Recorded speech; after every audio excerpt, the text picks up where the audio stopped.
What's up, everybody, and welcome to the Game of the Week show, episode number 5. I am your host, Matt Southwell, and on my right is the ever-present Dan Gilbert. Hey everyone. So have you recovered from your earlier FIFA thrashing? Just about. Yeah. The pride's still a bit bruised, but it's okay. alright. If you guys aren't sure what we're talking about, me and Dan did a Let's Play video of the FIFA World Cup final from yesterday. Be sure to check that out, especially if you're an Argentina fan. Spoilers? No, it's just I'm Argentina and therefore I play a much more beautiful game. It's a moral victory. Anyway, I digress. On my left, Ashley Dye. Hi everyone. Thank you for dressing properly this week. Yeah, I went home and got changed this week. I do like the fact you two haven't synced up the colours. Yeah, colour scheme. Although No. I think we're a little bit more it's not quite stand out when it's orange.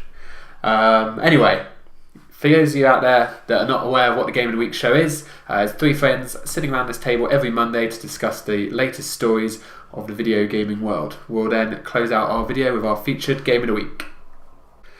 Okay, so let's get straight on with the news. And number one on our list this week, and Sony has reached a pretty substantial sales milestone on their active consoles. Dan, you're our stats man, so why don't you give us the exact figures that they've reached? Well, it's come out saying 100 million global, and that's broken down into roughly 80 million PS3s, somewhere between 7 and 8, maybe even over now, PS4s, and about 10 million plus Vitas. Now, obviously, those numbers together, if you add them up, don't make. I was going to say that's not 100 million. But you're fired as a stats man. These have obviously been rounded to nice, easy numbers rather than saying 87. So it's basically about 80, 10, and 10 roughly. Yeah. So that's pretty high numbers. PS3, 80 million. Obviously, that's a really good effort, but not that surprising because it's been out. It's had the time to get there. You know, it came out in what, 2006? No, not 8, 6. Was it not 8? 2006. It was 2006. Okay. Trust me. I'll take your word for it. Because the Xbox came out in 2005 when I was still working at Woolies. Okay. Yeah. I've just publicised that to the world. Why would you do that? The shame. I know. It's alright, they don't exist anymore. So Okay, that's fine. I worked there while it was still cool. And you were a student, sort Yeah. of. Yeah, so it's Kind of. It's allowed. It's allowed. But no, I'm happy that the Vita's got 10 million because I love the Vita. Yeah, I do, and I think the Vita's been helped by the fact that obviously you've got the gameplay with the PS4, and I think that has really helped. That was my reason for buying the Vita. Okay. I bought it because of its playing ability with the, I can't think of the right word, Like remote play or remote second play. screen. Thank you, Yeah. remote play with the PS4. But yeah, I think that's only going to get stronger and stronger. So you've used a remote play then? I have from my kitchen. I was really hoping you were going to say no then. That would have been even better. No, I have. It's good, isn't it? It like, is good. I think I've used it on a couple of games and it does actually work reasonably yeah. well. Unless it's a game which needs all four of the shoulder buttons, because obviously there's only 2 on the Vita. Yeah. So when you have to start using the back touchpad, it's okay, but it's not. It's not the same. No, it's not. And they did have the remote. The Vita is compatible with the PS3 for remote play, but only for a couple of games. I think It did not work well. They had literally a handful of games, and that was it. But generally, it didn't work. Whereas with the PS4, it's all games, which is good. So that's going to help. It's well done to Sony, as well. Like I say, it's 100 million. That is. Yeah. I'd like to see sort of comparisons with Microsoft numbers. Yeah. It's obviously going to be a little bit different because they don't have the handheld. They don't, but in terms of the console, sort of the generations against generations. Yeah, if we're saying PS4 has sold 10 million for the sake of argument at the moment, based on kind of the momentum it had at the start versus the Xbox, I would say the Xbox is probably on about 6 to 7 million. It's not miles behind, but it is definitely behind because there was an announcement, I think, when PS4 had 4 or 5 million sold. No, it had 5 million sold, and Xbox came out and said they'd had 4 million shipped, which was like, just because you've shipped them doesn't mean you've sold them. So. Yeah. But no, that's good. That's good that there's lots of gamers out there. More power to them. We're a fan. Gamer power. Yeah. Fuck's sake. Okay, number 2 on our list, and Gearbox has revealed their next first-person shooter game called Battleborn. Now, this is made from the same studio that obviously made the famous Borderlands series, and it sounds like this is going to be like a co-op, multiplayer, first-person shooter game. Reveal doesn't show a huge amount, but Ash, what were your initial impressions on it? Mixed, I would say. Intriguing. The trailer really doesn't give away too much about the actual gameplay, but I still think it's a bit early to be saying, whether it's a game for me or not. There's not enough information. It's quite difficult to say. But I like the fact reading an article in which it's a sort of campaign with you've got your heroes, your villains, and sort of various sort of twists and turns. I think it was quoted as saying, but it's I don't know, any sort of trailer. Yeah, to be honest, I didn't. I'm really not sure what to make of it, if I'm honest. I need a bit more to go on. Yeah, no, it's very early days. At the moment, we're basing it, I think, purely on the fact that they made Borderlands. That was fun. This game will probably be fun, but obviously, it's far too early. Dan, one thing I'll say: Battleborn. Not a great name, is it? No, for a game doesn't make you go, "Oh, that game sounds fun." No, the only thing I can take from that is assuming that the characters you are have basically lived in the life that they are in their entire life. They were born. So it's a literal. They were born into whatever conflict they're involved in. Brilliant. And that's it. As long as it doesn't matter what the name of the game is, as long as it's good, it will sell. Yeah, at the end of the day, it does. It does. Alright, number 3 on our list, and it appears that a white PS4 is going to be coming to Europe. It's already been announced that it would be coming in a bundle with Destiny, but now it appears we might be able to buy it separately, Dan. You're going to rush out and get a second one? No. Basically. Did you expect another answer? No. I mean, look, it'll look cool for a little bit, but then the white will fade. It'll get dirty. I mean, I don't need a second PS4. Okay. Take a pick. Yeah, that's true. No, I mean it's one of people always want the colours that they don't have.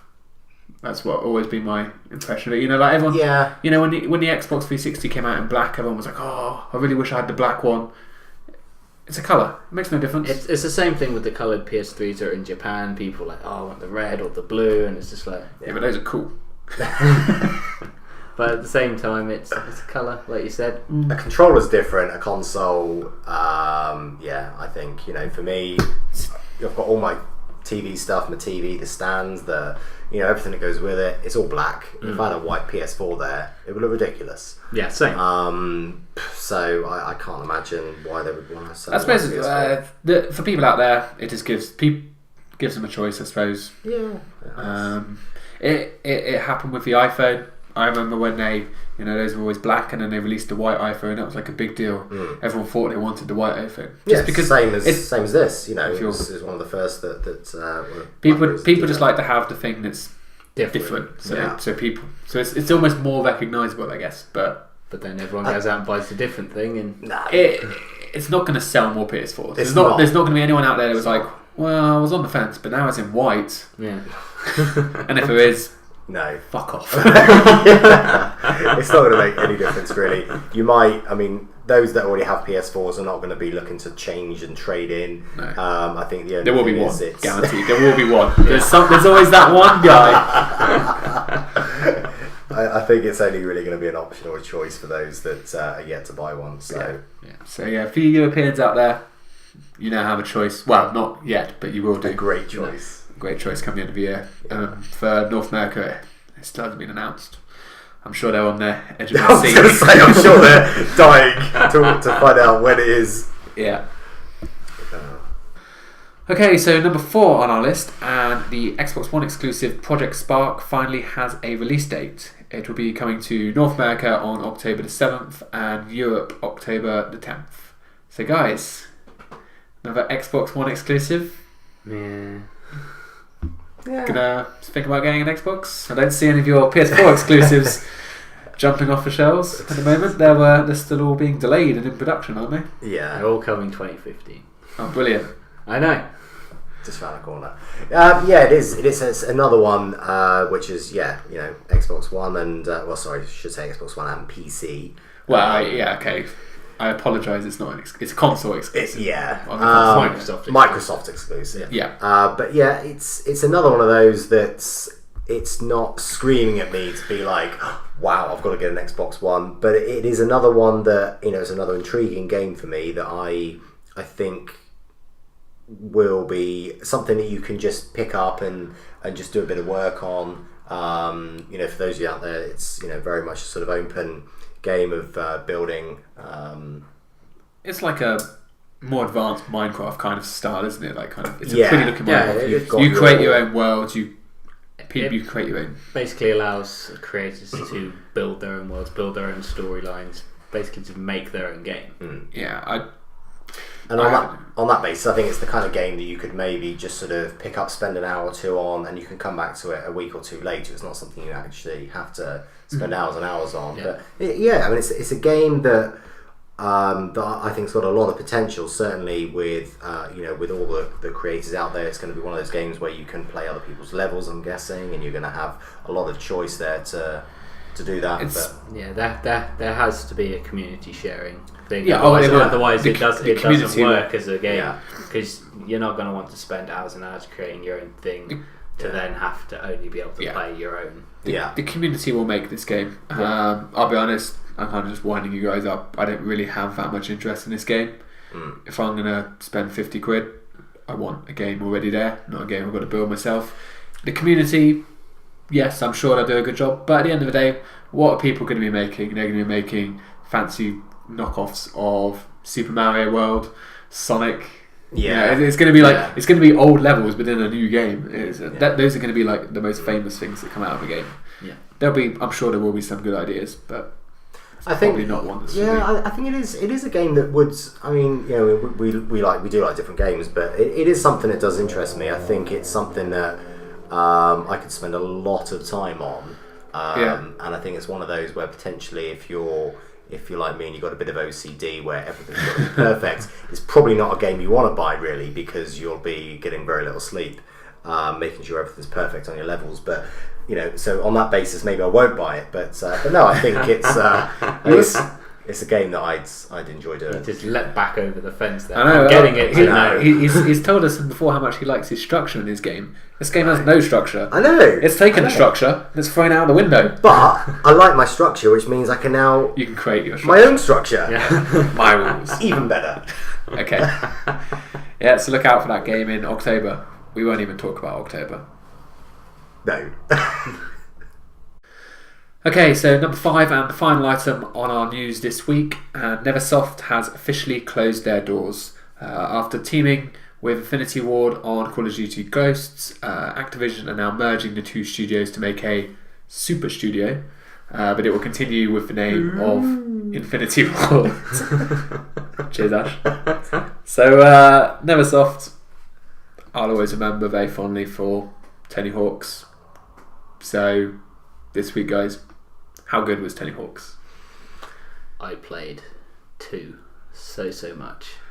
I did so much. Not so much. No, as in too many hours just spent with like the cheats in, low gravity, being Spider-Man, all of that. Yeah. It was a good game. I remember when I very first played the original game, and it was just like, yeah, this is cool. And then 2 came out, and it was like, wow, this is actually now cool, but actually even better. Yeah. And I think it kept getting better and better all the way up to number 4. That for me was the pinnacle. And you look at the game, it is shallow. Like there's not much there. You just kind of do as many tricks as you can in 2 minutes. Yeah. There's not much as a kid, I couldn't get enough of that game. It's all you want. 2 minutes is plenty of time when you're a teenager. Yeah. I think they also. Sorry. So just tweaked on that one. So they also were responsible for the Guitar Hero games, and I think we've all played that at some point. Of course. Who hasn't played it? Who hasn't enjoyed that? Yeah. Drunken night after town. But you're a rock star. Drunken night before town on my own with a bottle of vodka.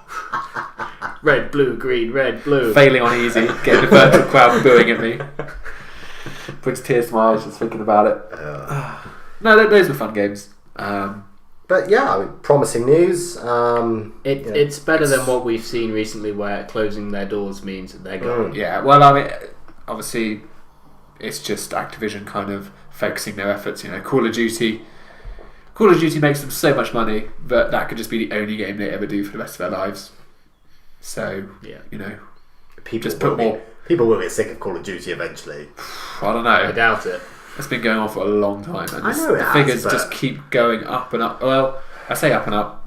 I heard that Ghost is actually not quite sold as well. Plateauing. Yeah, sure. It's reached its half-life. Peaking. But no, I mean, don't even start on the Call of Duty. Well, actually, no. I don't have a problem with Call of Duty. I have a problem with certain Call of Duty players. They're very angry. Would they be in like the 12 to 15-year-old range? No, I'm not going to stereotype any age band. They're all equally annoying. But no, yes, like you said, at least they're keeping their jobs, so that's good news. Yeah. Okay, guys, so now it's that time where we do our segment of the Game of the Week. And this week, in tribute for the World Cup coming to a close, we figured we would discuss FIFA. Specifically FIFA 14, but also we'll go across the previous generations and our general gaming history with football. I've been a huge fan of the FIFA series for about 18 years. 1996 was my first game. Played 96, 97, all the way through. There was a gap in the middle where PS2 era, where Pro Evo was pretty good. Do you play Pro Evo? Nah. No. It was FIFA and something called This Is Football. Oh, It came out for a bit. Okay. But it's Was it football? Yeah, it was. It was pretty much Pro Evo in the sense of it had no licensing for pretty much everything. Okay, and is that why the similar? I've heard of the series, but it's not one that I ever played with personally. It was picked up from a car boot, but so it was like so you £2. know it's quality there. You're not going to complain for £2, but No. Anyway. I played. Do you guys ever remember the Actra Sports series Yes. at all? Actra Soccer, remember that one? No. PC. It wasn't a pretty game at all. It was basically, the football was fine up until trying to score, where you pretty much had to have like a engineering degree to be able to score. Like, it was just, you could not even score, get the ball on target. Yeah. The ball was either on target or straight at the off target or straight at the keeper. That was it Actra pretty Soccer much 3, I worked think. on the whole. You've got your north, south, east, west, and then Yeah. your points in between, and that was your directions. Oh, okay. You had to be straight on with the goal basically to have a chance. God. But FIFA, it's always been the football game since they've started. Licensing's obviously helped that over the years. I mean, when you play some sports games, I know, Ash, like, how big a issue do you think the licensing is in making that? I think it is big. I mean, you obviously, I think it's imperative that you have those big names, that you've got, that association there, because ultimately that is the sort of part audience that you're, tendering to. So yeah, it helps add the realism. You feel more connected to the game. If you're passing the ball, kind of from Giggs to Rooney, for Van Persie to score, that feels much more like you can relating to it rather than like you're. Pro Evo always made me used to laugh. They used to just make up kind of similar names so you could work out who they were, but they were like just kind of stupid names. I can't think of any. I remember one off the from top of This my Is head. Football was Ruud van Nistelrooy was Ruud van Nistelrooy or something like Yeah, that. it was just enough so they couldn't be sued. Yeah.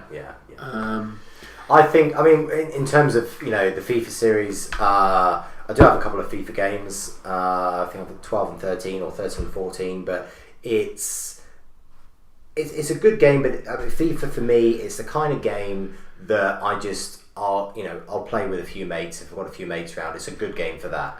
Yeah. I'm certainly not one to go out and buy every year, the FIFA games every year, just because they've updated the teams and the players. Unless there's a big overhaul in the game or a huge improvement in the game itself, maybe. But as long as it, does what I want it to do in terms of, you've got a few players playing a game of football and you've got players on the pitch, you got your controls, and you just need to get the ball in the net, then, for me, whether it's, FIFA 10 or FIFA 14, it still does the same job. And it's much the same as the Tiger Woods series, which, I'm a keen golfer, and I picked up a couple of Tiger Woods games in the past, and some of them I've literally played to the death, and as you know, Platinum. Yeah. The Platinum on Tiger Woods, I don't know what year it was now, 10, 11, 12. But that was... how many years it took you to do that? It was a long Platinum. But anyway, yeah, I mean, the FIFA games, I think if you're, a really, really keen, football fan, and you follow the games and, what have you, then, yeah, you're probably going to go out and buy it every year. That's definitely, I think that's what you do in any sport game. If you're a massive fan of the sport, you want to see the changes in the teams every year. If you're a casual fan, it's not so important to you. It's the fundamentals of the game for the casual fan, but for the hardcore, if you get a new shirt, like oh, their away shirt was yellow this season, why am I using a blue one now? It's ridiculous. It's a level of details. Like for you, like let's put it into the golf perspective. I don't know. Say there was a new course that went on to the main tour. The tour, like they debuted a new course for like the Masters or something. Yeah. I mean, I know they generally don't. It's always at Augusta. It is always, but hypothetically, if they put in a big new course, yeah, you would go out and buy that game just for that new course, which is only a small segment of the game, but to you, it means more. Yeah. Whereas to me, it's like, well, 18 holes, all the same. Yeah. And like with Dan, you're a big American football fan, aren't you? So you probably apply the same logic. Yeah, I mean, like Madden's pretty much year on year. I mean, the game rules don't change much. Generally, it might look a little bit shinier every year, a little more polished, but the general gameplay doesn't change. But because you get that turnover of players, it just keeps it fresh. Yeah, and that's what I want to see. I don't want to see someone who was playing on one team like 4 years ago still there when I pick it up when I know they've gone and retired. Yeah. Yeah, that's see, to me, I look at it and I think if you look at a GTA game and you look at GTA 4, GTA 5, okay, they're a series, but they are not really anything alike. No, there are very different. I know the objective is still you're a bad guy, you go and kill people, whatever. But there is, in terms of the story, there's a lot more structure to it. There's a lot more detail to everything. It's a completely different kettle of fish, though, isn't it? Because there's only so much you can do with a football game. Football game, and that's my point. Football. That's my point. But you can only do so much with a football game. It's still a game of bloody football. Yeah. But it goes down to the case of the type of fan you are. Yeah, no, I know it does. I do notice every year there are some years that maybe the differences are less noticeable than others. There's been from what I remember, 12 and 13, the differences weren't that much. But this year, they've kind of taken back what some people have talked about being the overpower of sprinting. Like before, you could just pass it to someone like Theo Walcott or an Alan Lennon. Those are fast players, by the way. But you could just pass it to them and they would just run down the wing, beat the defenders, cross it in, you score, or sometimes just run in. Whereas this year they try to. The fast players are still fast, but it's not just as simple as they've tried to make it more balanced and they reward you for build-up play, passing, patient building, waiting for the gaps to open. Rather than just the AI defense is smarter. So even though they might not be able to keep up with your run, they're anticipating where your run is going, so they're blocking the channels. Yeah, and that to me, it's changed the way I play FIFA this year. Whereas obviously there's more casual fans. They're not playing the hours I'm playing. I'm playing 50 to 100 hours, and that's the difference. Which is another thing. I'm happy to pay 50 quid once a year because I know I'm going to get those hours in. But if you're only playing it 6-7 times a year when your mates come round, then I completely understand. Only buy one every 2 years, every 3 years. Yeah, you're going to have to buy one now because it's next gen. Yeah, true. Yeah, don't want to be using that DualShock 3. Yeah, I know. Don't need to. Yeah, watch last week's episode. Yeah. Or just don't live under a rock and you would probably know it anyway. You should know it, yeah.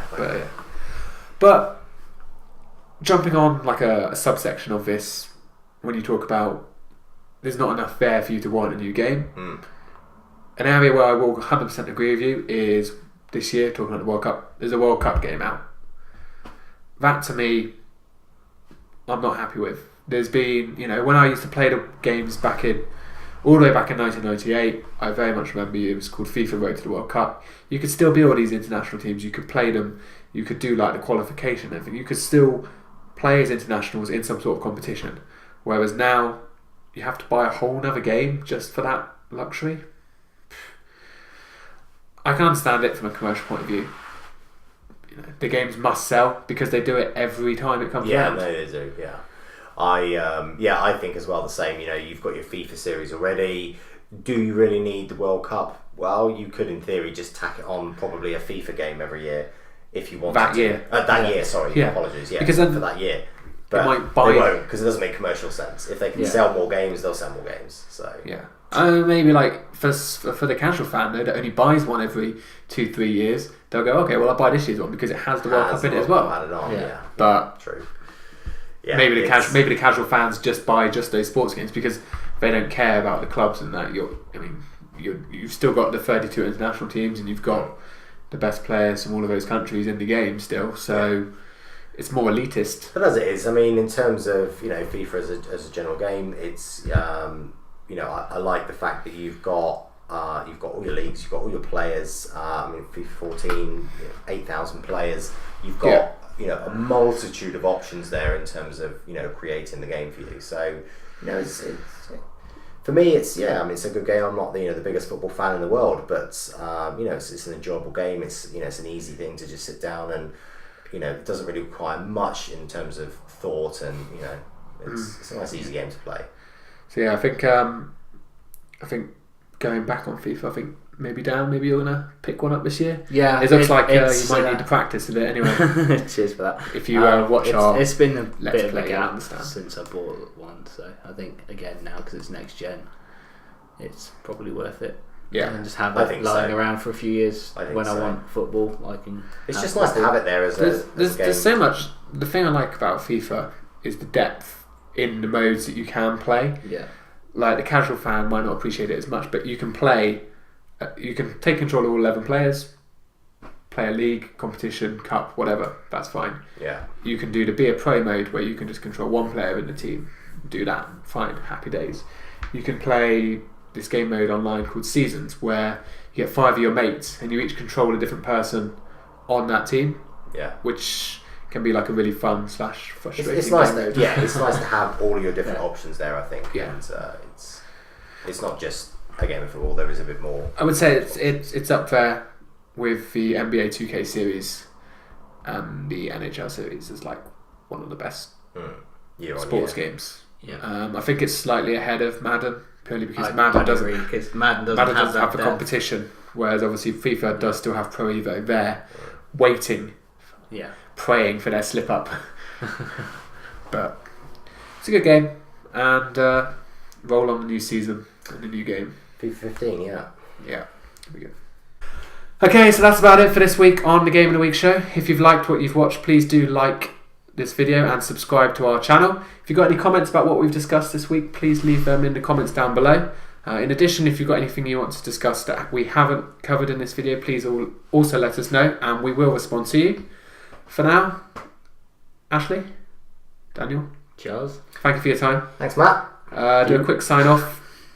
This video will obviously be up by the time the World Cup's over, but let's go on record and see how good your predicting skills are. Who are going to win the World Cup? Germany. I also agree Germany, but just to be different to you guys, I'll go with Argentina. Okay, just so one of us can be right or wrong, I suppose. But I will be wrong. Germany will win. But anyway, I digress. I just want to be different, right? Okay. Okay. You are. Until next Monday, we'll catch you later. Cheers.